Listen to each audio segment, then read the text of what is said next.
Michael notices something familiar, not in his thoughts, not as an idea, in his body. It feels like recognition, like stepping into a room he's been in before, not recently, but often enough that his system knows the shape of it. There's no announcement, no inner fanfare, just a quiet settling.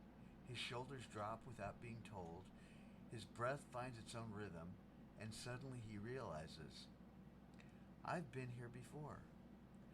Not just during this journey, not just in these last moments of slowing down, but in other times, other seasons, moments when life brought him to his knees gently or abruptly, and something inside of him knew how to land.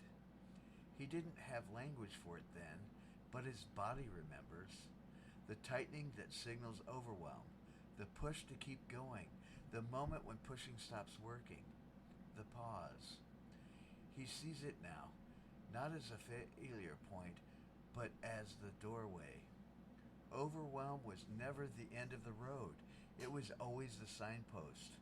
Michael lets this realization settle. There's relief in it, because it means overwhelm doesn't mean he's lost. It means he's being redirected. He reflects on how differently he used to meet these moments, how urgency used to take over immediately, how shame would creep in. Why am I like this? Why can't I handle more? How he'd rush to fix himself before listening. And now there's a space between the signal and the story. When his chest tightens, he doesn't panic. When his thoughts race, he doesn't scold himself. He recognizes the pattern. Ah, here we are. There's a tenderness in that recognition toward the body that has been signaling faithfully all along, towards the parts of him that learned to survive by staying alert, capable, and composed. Those parts were never wrong. They were doing their job. Michael feels gratitude rise, slow, steady, and sincere.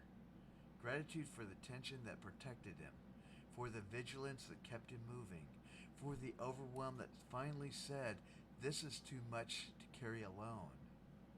There's emotion here, not sharp, not overwhelming, just real.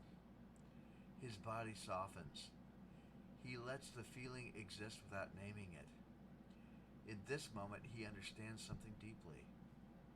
He does not need to prevent overwhelm from ever happening again. It was never the goal. Overwhelm is part of being human in the world that asks much of us.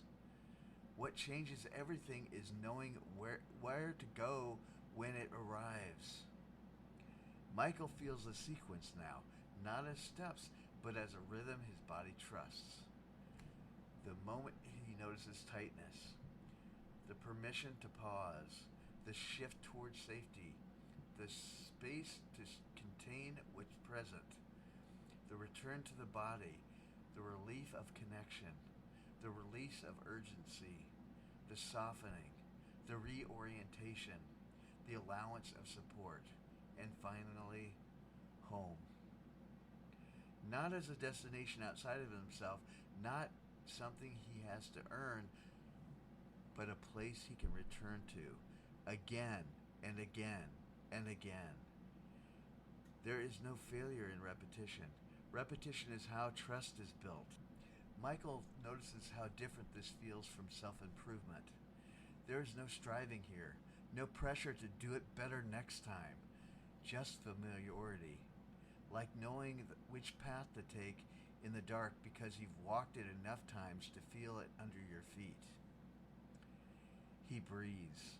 The breath is full now, not exaggerated, not intentional, just honest. He senses his body as a whole, not fragmented, not tense, not braced, present. There's a quiet confidence in that. Not confidence that life will be easy, but confidence that he knows how to return to himself when it isn't. Michael feels how grounding this is. Life can move again. Not from urgency, not from fear, but from relationship. Relationship with his body, with his limits, with others, with time.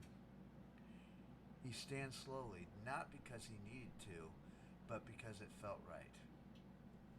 And as he does, he carries this knowing with him, not as a lesson, but as a lived truth. He is not broken. He is not behind. He is not failing. He is responding intelligently, humanly, to the system that needed care. And now he knows where to begin. Every time. If you're listening and something inside of you feels settled, if you recognize this place, even faintly, trust that. You don't need to remember every word. You don't need to perform the sequence perfectly. Your body knows already. When overwhelm returns, and it will, start here. Not with fixing, not with forcing, with presence, with permission, with compassion. Start here every time.